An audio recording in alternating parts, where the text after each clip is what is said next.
ముహూర్త చింతామణి అక్షరాభ్యాసం, దీని అక్షర స్వీకారం అంటూ ఉంటారు. ఇక్కడ ముహూర్త చింతామణిలో విశేషాలు చెప్పుకుంటూ కొన్ని జనరల్ విషయాలు తెలుసుకోవాలి. ఈ అక్షరాభ్యాసానికి వచ్చేసరికి ఏం చేస్తూ ఉంటారంటే, సహజంగా ఎవరైనా పెద్దవాళ్ళ చేత మొట్టమొదటి అక్షరాలు దిద్దించాలి అనేటువంటి మాటని ఉదాహరణ అనుకుంటూ ఉంటారు. అయితే ఇక్కడ విషయం ఏంటంటే, అక్షరాభ్యాసం అనేది పంచదశ కర్మల్లో అంశం కాదు. అయితే మరి మనిషికి విద్య అవసరం కాబట్టి మంచి ముహూర్తానికి ఇది ప్రారంభం చేయడం అనేది జరుగుతూ ఉంటుంది. కామన్గా అక్షరాభ్యాసం ప్రారంభం చేసేసిన తర్వాత ఇంకా మళ్ళీ ఇతరమైనటువంటి విద్యలు అభ్యసించడానికి ఒక్కొక్కదానికి ఒక రకమైనటువంటి ముహూర్తాన్ని చూడడం అనేది కూడా ఒక సాంప్రదాయం నడుస్తుంది మనకి. ఈ అక్షరాభ్యాసం నాడు గణేష విష్ణువాగ్రమా ప్రపూజ్య పంచమాబ్దకే తిథో శివార్క దిగ్విషట్ శరత్రికేర ఉదకు. ఉత్తరాయణం అనేదాన్ని చాలా విశేషంగా గ్రంథాలు పేర్కొన్నాయి అక్షర స్వీకారానికి. ఉదగర్కే పంచమే అబ్దే పంచమే మాసి పంచమే అని చెప్పి 5వ సంవత్సరం వచ్చాక పిల్లవాడికి బుద్ధి కుశలత బాగా కుదురుతుంది, 5వ సంవత్సరం వచ్చాక అక్షర స్వీకారం చేయించమని చెప్తూ ఉంటాడు. కానీ మన వాళ్ళు ఏంటంటే, ఇంకా చకచకగా వాడు ఐఏఎస్ ఆఫీసర్ అయిపోవాలని చెప్పి 3వ సంవత్సరంలోనే ప్రారంభం చేస్తుంటారు. మంచి ముహూర్తానికి ప్రారంభం చేసుకోవడం దానికి బాగా విశేషం ఉంది, ఉత్తరాయణానికి విశేషం ఉంది. అలా అని దక్షిణాయనానికి విశేషం లేదా అంటే, మరి మనకి కొన్ని గ్రంథాల్లో ఇతరమైన మాసాలు కూడా కనబడ్డాయి. అందులో భాగంగా మన వాళ్ళు ఈ అక్షరాభ్యాసానికి దక్షిణాయనంలో కూడా ఉన్నంతలో మంచి ముహూర్తాన్ని చూసుకుని వెళ్ళడం అనేది అలవాటు చేస్తున్నారు. ఆ అక్షర స్వీకారానికి వచ్చేసరికి అనధ్యయన దినాల మీద ముహూర్త శాస్త్రంలో ఒక ఆలోచన పట్టు బాగా ఉండాలి. అక్షర స్వీకారానికి అనధ్యయనానికి బాగా సంబంధం ఉంది. కొత్త విద్య ఎప్పుడు ప్రారంభం అసలు అనధ్యయనాల్లో వేద విద్యలు అవి అభ్యసించరు. వేద విద్యలకే కదా మేము ఇంగ్లీష్ చదవకుండా ఏబీసీలు రాసుకోవడానికి అనధ్యయన సంబంధం ఏంటి అంటారేమో. సరే, అది ప్రారంభ దినానికి మాత్రం, విద్య ఆరంభ దినానికి మాత్రం నువ్వు ఇవాళ అక్షరాభ్యాసం చేస్తున్నా, లేదంటే తర్వాత ఎప్పుడైనా ఫ్యూచర్లో మరి వేరే విద్యలు దానికి సంబంధమైన ప్రారంభం చేసిన ఈ అష్టమి, ఉభయపక్షాలు ఉన్న అష్టమి, పాడ్యమి, చతుర్దశి, పౌర్ణిమ, అమావాస్య ఇవి ఖచ్చితంగా పనికిరావు. ఇది గమనించుకోవాలి. మరి చాలామంది ఏం చేస్తూ ఉంటారంటే, వాళ్ళు ఈ అక్షరాభ్యాసం అనే విషయం దగ్గరికి వచ్చేసరికి పౌర్ణమి చాలా విశేషమైన బలమైన ముహూర్తం పెట్టేస్తున్న వాళ్ళు ఉన్నారు వాళ్ళ రోజున. పంచాంగంలో పొరపాటున సిద్ధాంతి గారు రాసేటప్పుడు అక్షరాభ్యాసం అని చెప్పి ఏదైనా ప్రింటింగ్ పొరపాటు పడినా, ఆయన బుద్ధి పొరపాటును రాసినా పెట్టేస్తున్నారు. ఆయన పెద్ద సిద్ధాంతం అండి, అందులో ముహూర్తం రాసాడు, చాలా బాగుందని రాశాడండి అంటాడు. ఆ ఉపనయనం అనేది, అక్షర స్వీకారం అనేది అనధ్యయనాలు చేయకూడదు. ఇది గమనించుకోవాలి. ఉపనయనం అయితే ప్రదోష దినాల్లో కూడా చేయకూడదు, చాలా ఉంది దానికి విశేషం. మరి ఈ నేపథ్యంలో మన వాళ్ళు వాటిని ఏమీ పట్టించుకోకుండా వెళ్ళిపోతున్నారు అక్షరాభ్యాసానికి. మంగళవారం పనికిరాదు, శనివారం పనికిరాదు. లగ్నానికి శుభగ్రహ సంబంధమైనటువంటి సంబంధాలు ఉన్నటువంటి లగ్నాన్ని చూసి చేసుకోవాలి. ఇట్లాంటివన్నీ కూడా చెప్పుకుంటూ వచ్చాడు. అక్షరాభ్యాసం మొట్టమొదటి తండ్రి దిద్దించాలి అనేటువంటిది చాలా సాంప్రదాయం ఉంది. ఆయన చాలా పెద్ద పండితుడండి, ఆయన చాలా పెద్ద గురువు అండి అని చెప్పి వాళ్ళు దిద్దుదాం అనుకుంటారు. పెద్ద గురువులు పూర్వం ఏం చేసేవాళ్ళంటే, ఆ పలక బలపాన్ని వాళ్ళు మంత్రించి ఇచ్చేవాళ్ళు ఆశీర్పూర్వకంగా. ఓం నమః శివాయ, ఓం నమః శివాయ అని చెప్పి రాసి మొట్టమొదట మన సాంప్రదాయంలో వాడు స్మార్ట్ సాంప్రదాయంలో ఎవరైనా దేవుడి యొక్క నామం రాస్తూ ముందుకు వెళ్ళే అలవాటు. పరమేశ్వరుడు అంటే మన విద్య అంటే వేదం పూర్వం నుంచి కూడా వస్తుంది. వేదం శాస్త్రాలకు కూడా మూలం వేదం, పురాణాలకు మూలం వేదం. కాబట్టి మనకి భారతీయ సనాతన ధర్మానికి వేదం మూలం. ఆ మూలమైనటువంటి వేదమే శివుడే వేదం. వేద శివో వేద వేదాధ్యాయి స్థా శివ.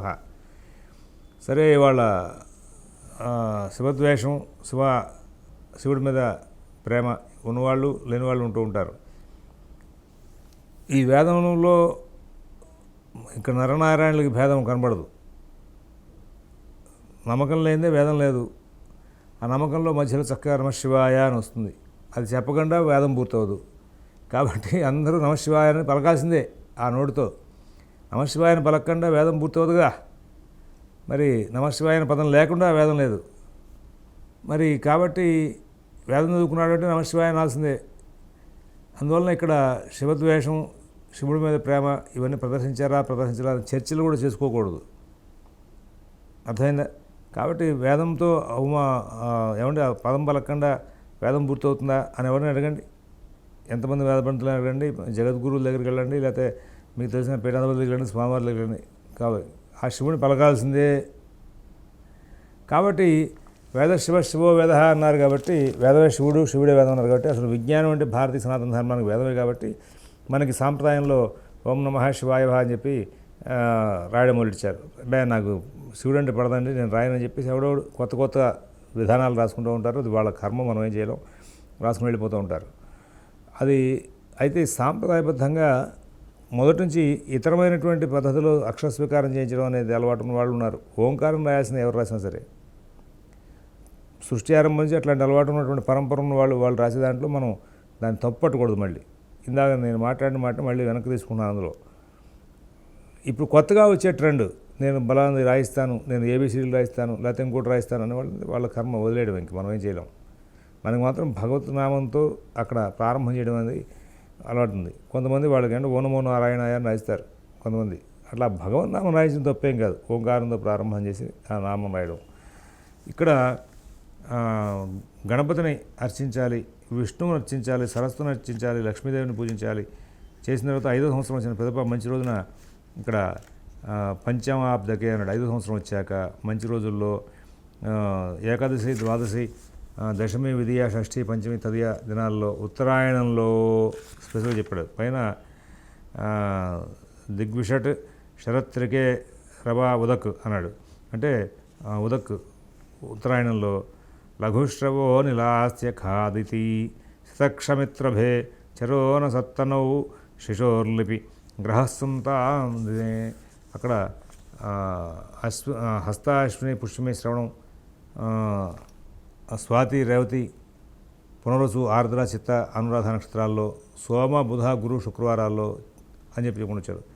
ఆయన ముహూర్త దర్పణంలో కూడా హస్త ఆదిత్య సమేర మిత్ర పురోజిత్ పౌష్ణ ఆశ్వచిత్రాచ్యుతే శ్వారార్కార్కజవాసరాదిరహితే రాశోచరే ఛోవే పక్షే పూర్ణనిషాగరే ప్రతిపదం రిక్తాం విహాయాష్టమీం అంటూ ఆయన అక్షర స్వీకారానికి చెప్పుకుని వచ్చాడు తిథివార నక్షత్రాలని. అవే నక్షత్రాలు, తిథివార నక్షత్రాలు ఇక్కడ చెప్పుకుని వచ్చాడు. బాగా గమనించండి. ఇక్కడ హస్త, అశ్విని, పుష్యమి, శ్రవణం, స్వాతి, రేవతి, పునరుసు, ఆర్ద్ర, చిత్త, అనురాధ నక్షత్రాల్లోనూ అన్నాడు. ఇక్కడ మూలా నక్షత్రం వచ్చిందా? మరి మూలా నక్షత్రం రోజున అక్షర స్వీకారం మంచిదని చెప్పేసి వెర్రిగా పరిగెత్తుకుంటూ వెళ్ళి అక్కడ దసరాల్లో వచ్చే మూలా నక్షత్రం రోజున సరస్వతి పూజ అని చెప్పేసి అక్షరాభ్యాసాలు చేస్తున్నారు. ఎంతవరకు సమంజసం? అంటే మనలో రావాల్సిన చైతన్యం ఇవాళ వ్యాపార ధోరణికి వెళ్ళిపోతాయి. ఏమండో నేను సర్వజ్ఞుడు కాదు, ఎక్కడైనా మూలా నక్షత్రంలో రాసిందేమో మరి దానికోసం చేస్తున్నారో ఇది. కానీ నాకు ఉన్న గ్రంథాల్లో, నాకు పరిచయమైన గ్రంథాల్లో మాత్రం సరస్వతి ఆవాహన చేసి దసరాల్లో ఆ సరస్వతి పూజ నాడు పుస్తకాలని అక్కడ పెట్టి పుస్తక రూపిణి ఆవాహనగా పుస్తక రూపిణిగా సరస్వతిని ఆవాహన చేసి అర్చన చేయడం అనేది మనకి చెప్పినటువంటి అంశం. అందువల్ల అక్కడ ఏంటంటే నాధీయత కదా ఆచరణాడు. చదవద్దు, రాయొద్దు, చదువు చెప్పద్దు అని చెప్పేసి ఒక విధిని కూడా ఏర్పాటు చేశాడని మాత్రం నాకు తెలుసండి. ఇప్పుడు కొత్తగా ఏవేవో చేస్తున్నారు మరి అక్షరాభ్యాసాలు అవన్నీ కూడా మూలా నక్షత్రం పోటీ పడిపోతున్నారు. చేయకపోతే ఏదో దోషం అవుతున్నట్టు, ఎవరో పోతున్నట్టు కూడా ఫీల్ అవుతున్నారు. అది ఎంతవరకు సమస్య లేదు. మరి గ్రంథంలో అది పనికొస్తుందంటే ఆ మాట చెప్పాలి కదా. అక్షర స్వీకారం మొత్తం అంతా ముహూర్త చింతామణికి సంబంధించిన విషయాన్ని మొత్తం చెప్తాను. ఇంతే కదా, నేను ముహూర్త చింతామణి ఇక్కడ చెప్పినా మీరు ఏం చేస్తారంటే ముహూర్తర్పము, పూర్వకాలమృతం, ఇంకోటి చూడండి. అందులో ఏదో మూలా నక్షత్రానికి ఏమైనా అక్షరాభ్యాసం రాశాడని. అక్షరాభ్యాసాన్ని మనకు వచ్చే నక్షత్రాల్లోనే మూలా నక్షత్రం లేనప్పుడు సరస్వతి పూజ నాడు అక్షరాభ్యాసం చేయడం ఏమిటి అనేది మీకు మీ విజ్ఞానానికి వదిలేస్తున్నాను. ధర్మశాస్త్ర గ్రంథాల్లో వ్రతంలోనే కలుపుకోలేవంటి గ్రంథాల దగ్గర, ధర్మసింహ దగ్గర సరస్వతిని ఆవాహన చేసి అర్చన చేయండి. చదువుకోవద్దు, రాయొద్దు, చదువు చెప్పొద్దు అనే విషయాలను కూడా చెప్పుకొని వచ్చాడు. కాబట్టి ఇక్కడ ఈ దీంట్లో ఎంతవరకు సమంజసం అనేది మీరు గమనించుకోండి. అయితే ఎక్కడైనా ఉందేమో సర్వజ్ఞుడు కాదు, ఎక్కడైనా ఉందేమో అనే విజ్ఞానాన్ని మీరు సంపాదించండి. ఇప్పుడు ప్రస్తుతం ముహూర్త చింతామణి చెప్తున్నా, ఇక్కడైతే లేదు మూలా నక్షత్రంలో అక్షరాభ్యాసం అనేది. ఇది గమనించుకుంటారని చెప్పి సూచిస్తూ సోమ, బుధ, గురు, శుక్రవారాల్లో చరరాశులు వదిలి వృషభ, మిథున, కన్యా, ధనుర్మి రాశుల్లో శశుకు అక్షరాభ్యాసం చేయించాలి. అలాగే మార్కండేయ మహర్షి కూడా షష్ఠి తిథిని వల్లమని చెప్పుకుంటూ వచ్చాడు. ప్రయోగ భారజాతంలో శ్రీధరుడు పుష్యమి నక్షత్రాన్ని వల్లమని చెప్పారు. వారి ఆచారాల ప్రకారంగా చేసుకున్నాడండి. దీనికి ప్రకారం మరి ఈ యొక్క అక్షర స్వీకారం అనే దానికి పంచదశ కర్మలు కాబట్టి ఒక షెడ్యూల్ నీట్గా రాసి పెట్టలేదు, కాబట్టి మీ యొక్క ఆచార వ్యవహారాల ప్రకారం చేసుకుంటారు అబ్బాయి అన్నాడు. మరి తర్వాత మృగాత్కరాశ్రుతేస్త్రయేష్విమూల పూర్వికాత్రయే గురుద్వయేర్క జీవితస్థితే షట్సర్త్రికే అంటూ మృగశిర ఆర్ద్ర పునసు హస్త చిత్త స్వాతి శ్రవణం ధనిష్ట శీర్షం అశ్విని మూల పుబ్బ పూర్వషడ పూర్వభద్ర పుష్యమే ఆశ్లేష నక్షత్రాల్లో ఆది గురువారాల్లో విద్యారంభం ఉత్తమం అని చెప్పేసి శ్రీపతి గారు చెప్పుకుని వచ్చాడు. ఇది విద్యారంభానికి. అక్షర స్వీకారం వేరు, విద్యారంభం వేరు. మరి అక్షర స్వీకారం అంటే కేవలం మొట్టమొదట వాడికి బేసిక్ అక్షరాలు ప్రారంభమైన తర్వాత వాడు వాక్యాలు వెళ్ళి తర్వాత వాడు విద్యారంభంలో వెళ్ళేది. విద్యారంభానికి మాత్రం మూలాక్షరం చెప్పుకుని వచ్చాడు. అయినప్పటికీ కూడా దసరాల్లో సరస్వతి వాహనానికి సంబంధించి అక్కడ లేదు. విజయదశమి నాడే మళ్ళీ పుస్తకాలు చదువుకోవడం అనేది అలవాటు ఉంది, కాబట్టి అది కూడా తేడా ఉన్నటువంటి. విద్యారంభం వేరు, ఇది వేరు, గమనించుకోవాలి. అనధ్యయనములు పాడ్యమని వదిలే శుభనక్షత్ర లగ్నాలు శుభవరాలు వీటిల్లో విద్యారంభం చేయాలని చెప్పి మహేశ్వరుడు చెప్పాడు. గురువు కూడా ఇట్లా చెప్పాడు. సంప్రదాయాలను బట్టి వ్యవస్థ చేసుకోవాలని చెప్పుకుంటూ వచ్చారు. విద్యారంభానికి గురుబలం ముఖ్యం. రవి శుక్రులు మధ్యములు, కుజశనులు అప్రశస్తములు, బుధచంద్రులు అవిద్యాప్రదాయకులు. కాబట్టి అది భోజుడు చెప్పాట. బుధచంద్రుల వలన అవిద్య ఏమిటంటే ధనుర్విద్య విషయం చెప్పుకోవాలని చెప్పేసి చెప్పుకుంటూ వచ్చాడు.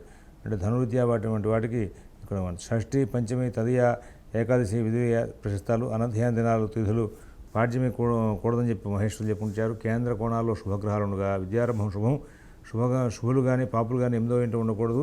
అలాగే 8వ స్థానం శుద్ధిగా ఉండాలి. లాభంలో శ్రేయస్కరం ఎక్కువ గ్రహాలు.